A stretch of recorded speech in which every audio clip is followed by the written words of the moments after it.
How's it going, everybody? Welcome back to Set 6, and today we're going to be talking about Sephiroth and the question of whether or not he can be redeemed. Now, this is something that's kind of come up because of Twitter, obviously, and it happened when Audrey, who posts a lot of translations and things like that on there, we love Audrey here, we're all about Audrey. Audrey posted something from an interview that was done in September by a magazine called Shack News. And they interviewed Tetsuya Nomura, Naoki Hamaguchi, and Yoshinori Kitase, the big three for Final Fantasy VII Rebirth, and they asked him a few questions. And one of the responses to these questions kind of piqued Audrey's interest a little bit. She did a tweet about it and sent a lot of people into a bit of a meltdown, discussing whether or not Sephiroth could actually be redeemed. So don't forget, like the video, subscribe to the channel for future content. We've got loads more coming. We've just dropped some Star Ocean stuff. I'm going to drop more Star Ocean stuff. By the way, if you watch the Star Ocean video, it's purity, not piety. I fucked up. I know. But yeah, we're going to be doing lots of things. I've noticed that about 70% of you aren't subscribed. You know, I'm going to do that thing. I'm going to start doing that thing if you don't start hitting the subscribe button, and nobody wants me to start doing that. So, you know, do the thing. But let's crack on. So the interviewer asks about the Fated Mount Nebel mission, it being a key moment in the Final Fantasy VII story, and it also marks the first time that Sephiroth will be a playable character, and trust me, it's glorious. That video is coming, by the way. Things just keep happening. But there is a video coming where I talk about my gameplay. But trust me, playing as Sephiroth is just, it's so good. It's so good. 12, 13-year-old me would be a very happy boy right now. Very happy. But yeah, he's talking about that and how did the team approach Sephiroth's design, both in terms of story and gameplay, and how do they go about presenting him as the legendary soldier hero?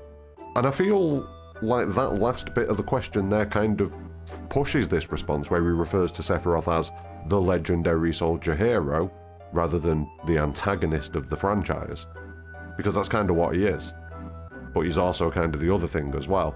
And Nomura comes in and he says that he wants to talk about Sephiroth's role within the story. For the entire remake project, Sephiroth makes much more of an appearance, much more so than in the original title. He's certainly a character that really moves the story along in a very immense and impactful way.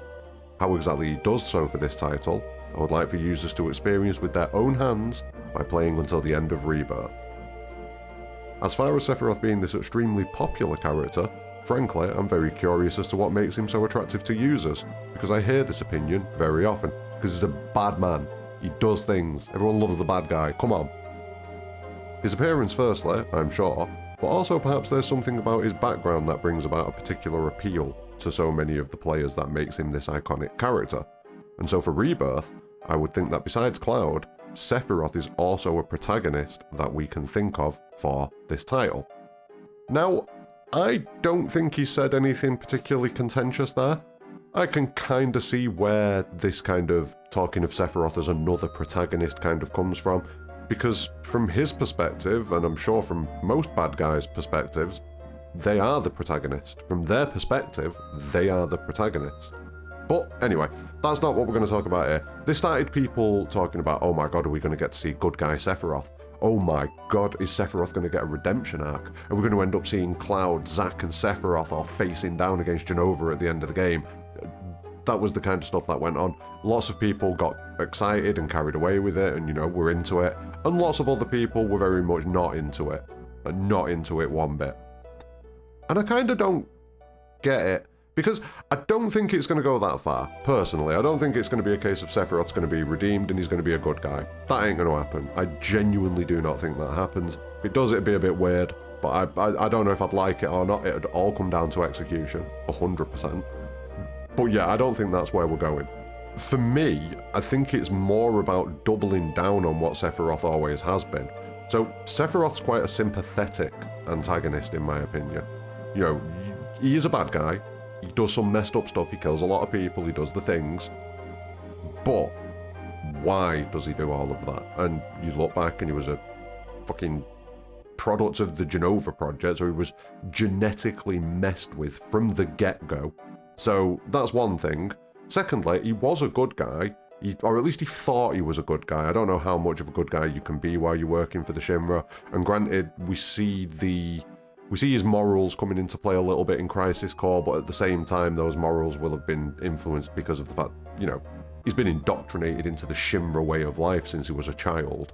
And then after all of that and everything that he goes through, the Wutai War, his childhood, everything like that, his childhood, which we're getting details of in Ever Crisis as well, which I'm quite happy about. The First Soldier section of Ever Crisis is at least justifying its existence at the moment. But all of this comes to a head in the Shinra mansion, when Sephiroth learns the truth of everything, and he snaps. That's pretty understandable. I can be sympathetic to that character. Granted, he's doing some pretty dumb shit at the minute, and we need to talk to him about the big meteor that he's trying to summon. We need to have a chit-chat about that. But I am quite sympathetic to Sephiroth.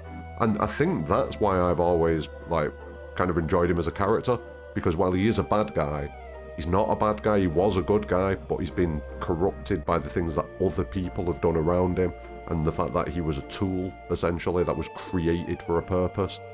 That's gonna break someone's brain. That is going to break someone's brain. So, yeah, I've always kind of been on board with this sympathetic bad guy Sephiroth, where he's not a good guy, but we understand why he's gone the way he's gone. And we still need to stop him, but we understand how he got there.